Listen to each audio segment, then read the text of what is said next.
Hello, I'm Nostalgic. I remember saying I have your nice skinny David Johnny Tooby here. And I'm Catherine. Hi, so anyways, we're doing The Reluctant Dragon. This is 1941. Walt Disney was still with RKO Pictures at the time. He was still trying to get himself more established, but even though he was trying to get himself more established, he actually bought himself a studio. He moved out of Hollywood, moved to Burbank to get the Walt Disney Studios going because it was just too small and Hollywood was just too expensive, and also Hollywood was getting kind of dirty. And this is the beginning of World War II. Of course, it wasn't for the United States, only in Europe. World War II was in full-fledged. So anyways, we're doing The Reluctant Dragon. And Catherine, what do you think of being in 1941 doing a studio tour? I think that would be very neat. Yeah. So here we go, The Reluctant Dragon. So anyway, so the movie starts in black and white, and one of the producers is with his wife, and he has the book Reluctant Dragon, and apparently they don't tell you this until the end. They already made the movie, and you got to pitch this thing, and of course their producer really doesn't want to do anything, and it starts out in black and white in 1941 Los Angeles. Yeah.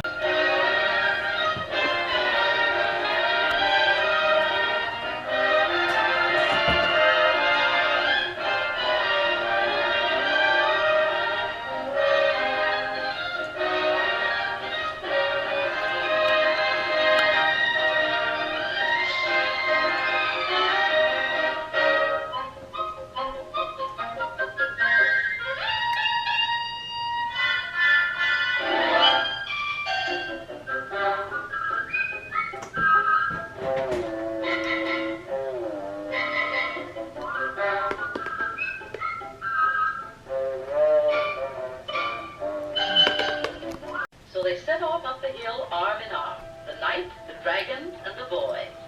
The lights in the little village began to go out one by one.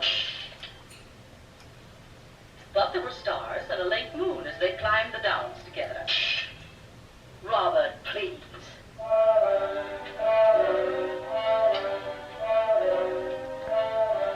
Go on, I can hear in any position. And as they turned the last corner... Producer Robert was kind of immature. Anyway, so the wife pitches that, why don't you pitch to Walt about the book, Reluctant Dragon. And of course he's all, I guess, childish. Would you say childish? Mm-hmm. Sort of. I mean, obviously this is 1941. So they go to Burbank, the brand new Walt Disney Studio. And he's greeted by kind of like a soldier-like boy, shows to give him a tour and whatnot. See why they don't do tours of the Burbank studio. That'd be fun. Mr. Benchley, this way. Just go straight ahead, then left to the main building. Straight ahead. Left to the main building.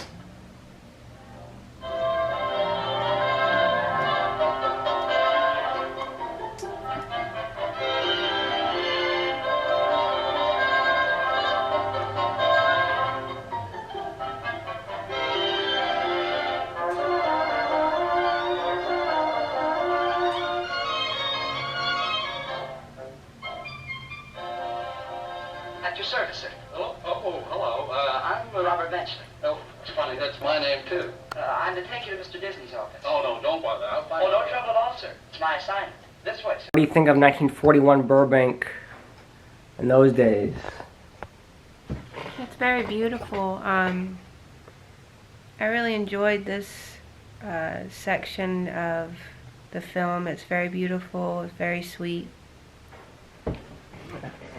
So he wanders off from his, what do you call him, a chauffeur, and he goes into the art department, and everything goes into color once he gets into the art department.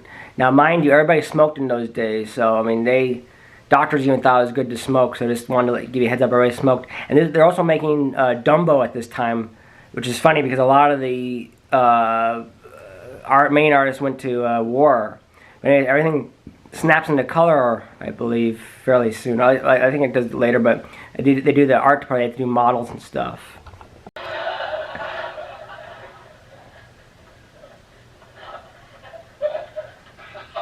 I was looking for Wall. Well, he's not here right now.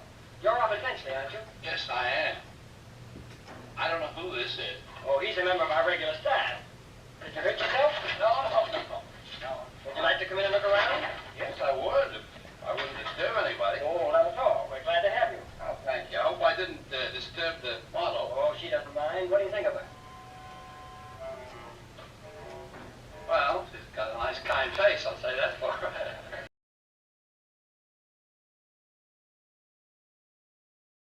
So they're doing Dumbo, well, the how to make Dumbo, and you know, just like today, they model real animals and they model the real animals. I mean, this is how they make movies even today, and so then I believe he goes into the sound effects department. And of course, you know, he's kind of like, and that's the thing. And throughout the film, the chauffeur is trying to, the chauffeur is trying to find him and bring him to Disney, and then he's trying to find his own way. I think he's just doing his own studio tour, I guess. And what's your opinion on the knowledge of animals, thinking elephants were dumb animals and whatnot? You know, I think each animal has its purpose. And so I don't know, I love animals, and I think we just are meant to take care of them. That's what it says in the Bible. Yeah. So, anyway, yeah. But anyway, so he goes in the music department, and like I said, they're doing the pre-stuff to Dumbo and whatnot.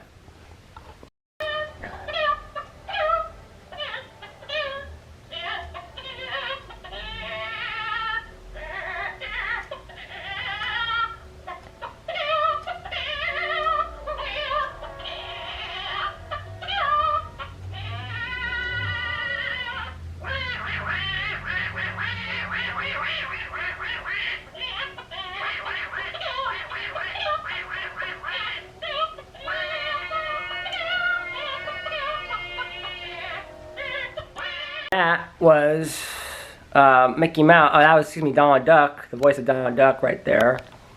And it's pretty cute. You can see how Donald Duck gets voiced. And that was a Donald Duck cartoon. But they also have Mickey Mouse cartoons. So you can see how the voices get intermixed. What do you think? I thought this was one of the cutest little performances. Yeah. So next he's gonna go into the sound effects, and they're gonna do the Casey Jr., my all-time favorite ride in Disneyland. You like Casey Jr.? Mm-hmm. Yeah, I like Casey Jr. This is a Casey Jr. scene. We're making the sound for a cartoon. Look, I'll show you. All aboard, clear the track, here I go. Well, does that come natural, or is that something you picked up in high school? Well, anybody can do it. The train sounds are all on here. You hold these over your vocal cords and move your lips, like this. When I was a kid, I'd say 13 and under kid, I always liked the Casey Jr. That was my all-time favorite ride at Disneyland. And you have the Casey Jr. And like this is pre-Dumbo, so they're trying to do the Dumbo thing, and they're making the sound effects. And so Dumbo is my all-time favorite. Like, I mean, it seems like Casey Jr. is my all-time favorite ride at Disneyland as a kid. I always want to go more, more, more.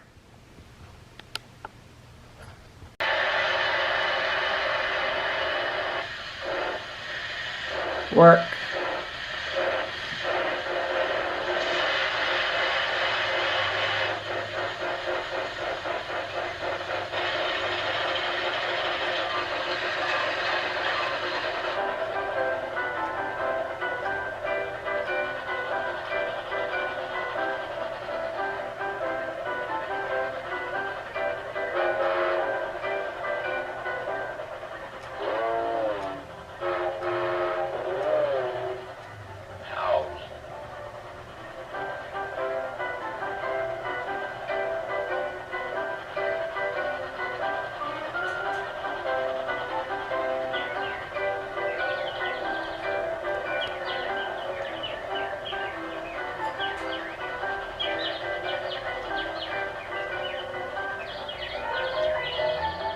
What were your thoughts on that scene?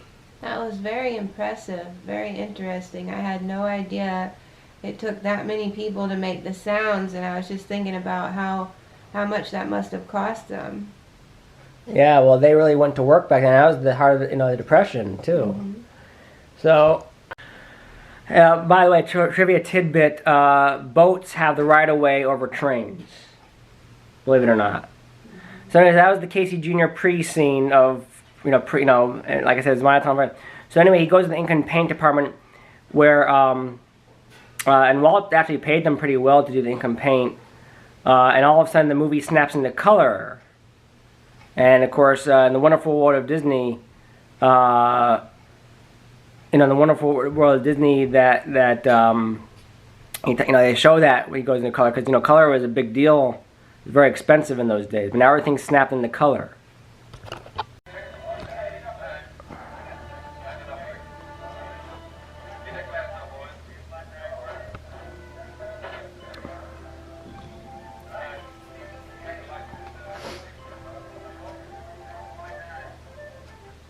Well, hello. How did you find your way in here? Oh, I got it. You remember me, the train whistle? Woo, woo, woo. Oh, sure, but you look so different in Technicolor. Aren't you with the railroad anymore? Oh, no.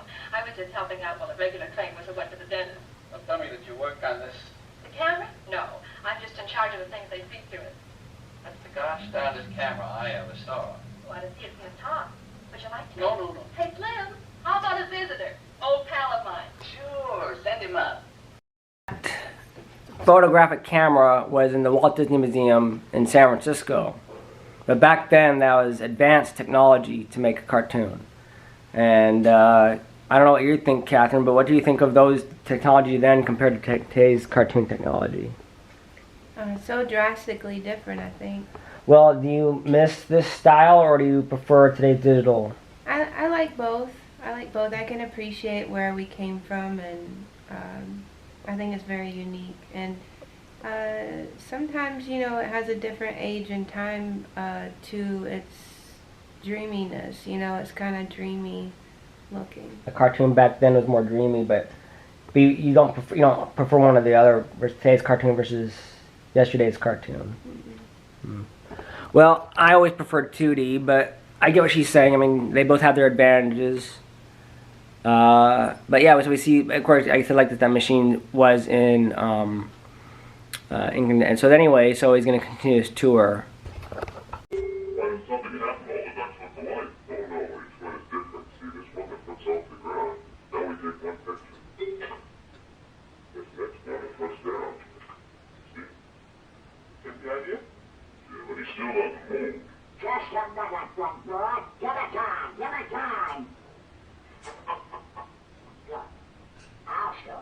I'll show you.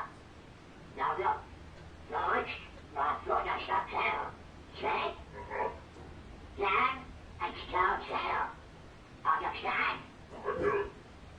Like this. Like this. And down. See? When I go it faster, I'll look it. Get it? Now in this picture, I'm a farmer, see? I'm doing that to melt it down. Oh, that's not no dinosaur. Hey. Now I know it. Oh, that's not no dinosaur.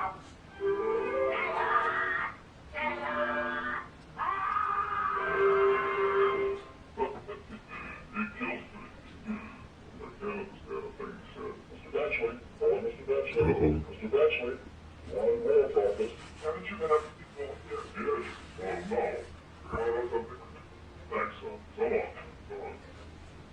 You need to come a lecture to him. This young fella on my trail. Paul Ring Classes. You must be Humphrey. That would be his name. Well, don't worry. We'll go on the race over. I'll have to find you there. Mr. Humphrey got about Dr. Livingston in the first reading.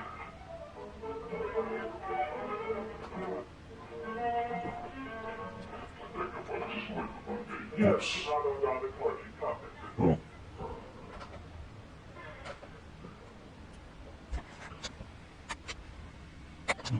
So, anyway, so,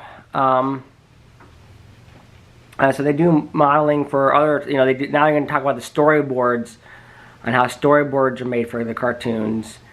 And they actually have a modeled baby, probably a future child actor, I'm guessing, probably. I'm making bet he was a child actor. We don't know the baby's name. But pretty sure that kid probably became a big star, whoever the kid is. But anyway, they're talking about storyboards here. And, to put the story together. The script is already written, but they sort of kind of written, but they're kind of writing the script with the storyboards. And this is about a genius baby. So you have a bunch of artists doing the storyboards for the cartoon. Well, any more coming up? Sorry, boys, time's up. What, already? I never saw a kitty come along. Look, we only just got started. You know the rules, 15 minutes, then he has to rest. I'll bring him back in a little while. Pretty soft for you, eh? Knocking off early for lunch. Who's that guy, Al? Yeah. Hey, just a minute. Hey, don't go away, mister. I was just holding a noose for the door. You haven't heard the story, have you? No, not a word, honest. Just the guy. Swell, it'll only take a minute. Come on, fellas, get him a chair. Yeah, go for it. Let's go. Get the fuck out of it. So, Catherine, what's your opinion on storyboarding and if that's a good way to write movies? Honestly, I'm not really educated on that, but it does seem like a great way to kind of have a summary, like the way you're taught in English class to write out your bubbles and kind of where you're going with the story. So it's very interesting to have a drawing board, so to speak, a storyboard, to kind of give an idea of where you're going to go with the cartoon drawings. Do the storyboard of that, and like I said, I cannot do scene for scene. And I said I do not own this. This is owned by Walt Disney. Walt Disney Studios owns this.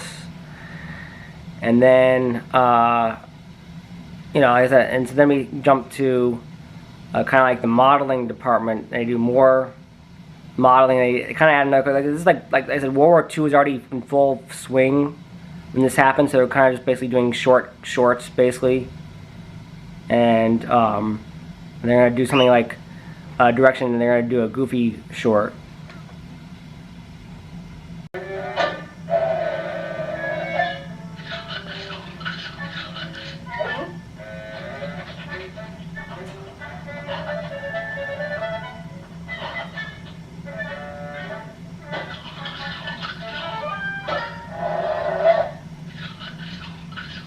Now that we have won the horse's friendship, we enter upon the next important phase, how to mount. For the beginner, we might suggest the step ladder or mounting block. This teenage chauffeur finally finds him, and of course he brings them to Walt himself, and then we're going to see that they already made the Reluctant Dragon, and they're testing it before it goes into movie theaters. And of course it's just a short, because in those days cartoons were pretty much, they didn't have TV. Well, they did have TV, but it was rare to have TV, so everybody went to the movie theater to watch cartoons. So you had people, adults, that were watching cartoons too. But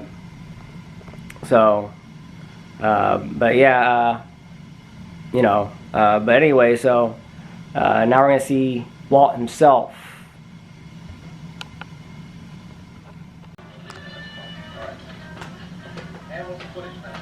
How you got you, Mr. Disney?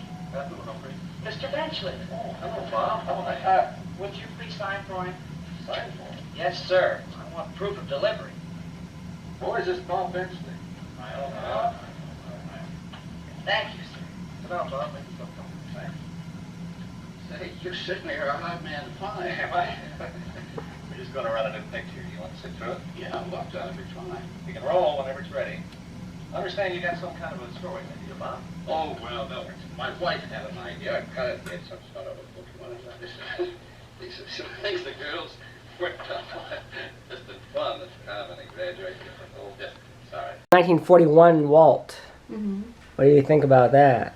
Very interesting. I've actually never seen him in a talking situation, I don't believe, or at least not in this like person to person. Like maybe I've seen him talk like within Disney. So that was very interesting. Yeah, different from Wonderful World of Disney when he's an older man in the 60s there, huh? 1941. So anyway, Official finished cartoon of the actual Reluctant Dragon, and it turns out this is the actual movie, the last like 5-10 minutes of the movie here. And basically the Reluctant Dragon is not a nasty dragon like in the book, and the Knight of Shining Armor is basically a pacifist, which is interesting. So it's nothing like the book.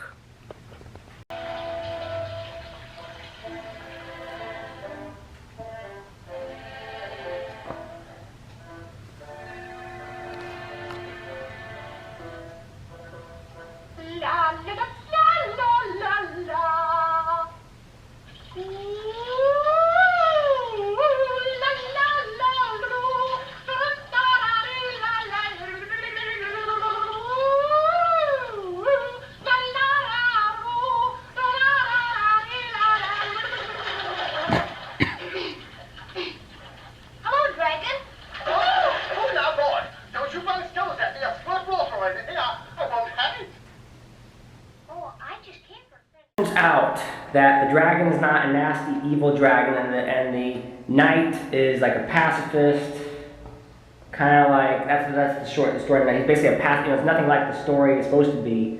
That's what it turns out to be exactly. And of course they staged the fight to make it look like, oh yeah, because obviously the Knight in Shining Armor is supposed to fight the dragon, kill off the dragon, and it's nothing like the storybook. And I guess that's the main plot of that short little cartoon. What are your thoughts on that? I used to love this story, so I was a big fan. Yeah. So that was, and then and then of course they kind of said he's not really they're all pacifists. They fake the fight, and then they kind of like do and we're gonna wrap it up, and they say, oh yeah, he's a hero, but he was never really a hero because it was all staged. Promise not to rent a raw and skirts the countryside anymore.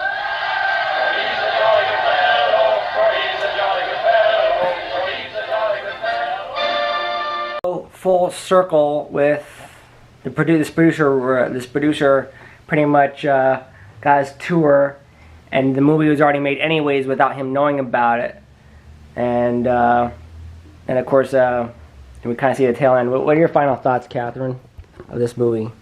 I thought it was a cute movie. Yeah. I enjoyed it. Yeah, I thought it was a cute one. This is a cute one. You get a studio tour of the Disney Studios.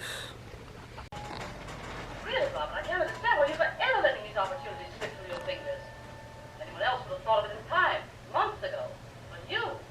Well, why don't you say something?